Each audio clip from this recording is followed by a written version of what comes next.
बोलने का मौका तनुजा दिया। रानी जी।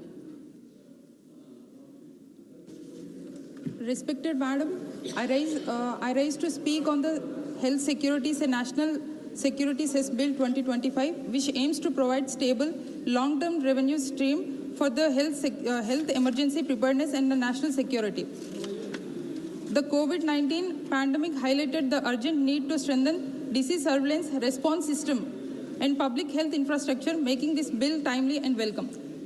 First, I would like to acknowledge some of the positive aspects of this bill. Dedicated and predictable health security funding. This bill recognizes the public health emergencies cannot be managed by irregular hardcore budget allocation. A dedicated cess ensures a stable and long-term funding stream. This funding can support disease surveillance network, expand ICU and emergency care capacity, and back vaccine research. The public health supports national preparedness. This bill allocates research to strengthen both public health and national security, recognizing the robust health infrastructure in crucial for overall national preparedness.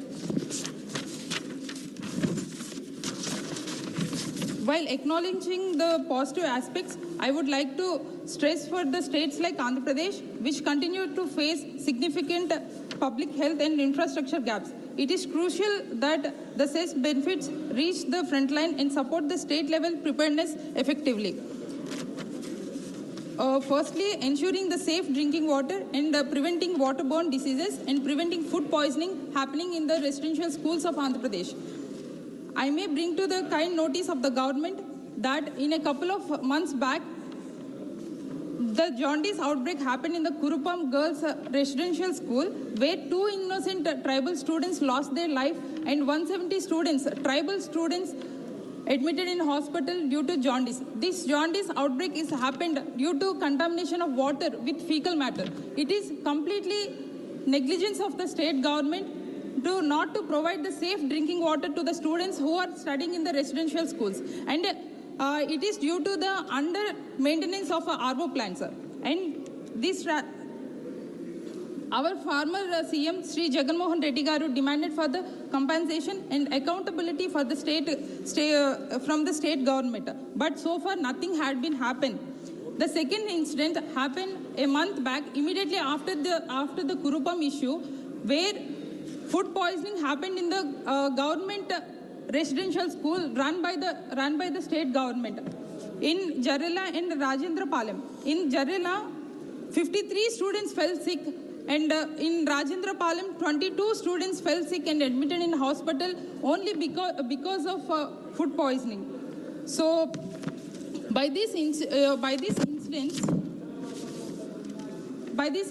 has raised the concern about the state response on the health crisis affecting the tribal students and inadequacy of public education infrastructure.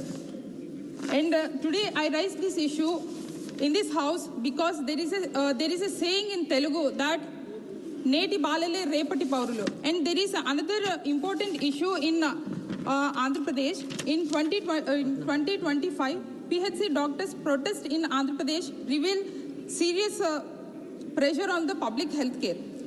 With overall 1,100 centers at risk, shifting outpatients and the emergency services due to the staffing shortages and long-standing resolved grievance, while temporary measures like deploying substitute staff and restoring the in-service PG quota were taken. Long-term issues remain. The health security and national security should be taken strengthened in the rural and the tribal PHCs by hiring the retaining staff and improving the promotions and incentives, expanding emergency care training and upgrading the infrastructure so the service remains uninterrupted and vulnerable communities receive the reliable health care.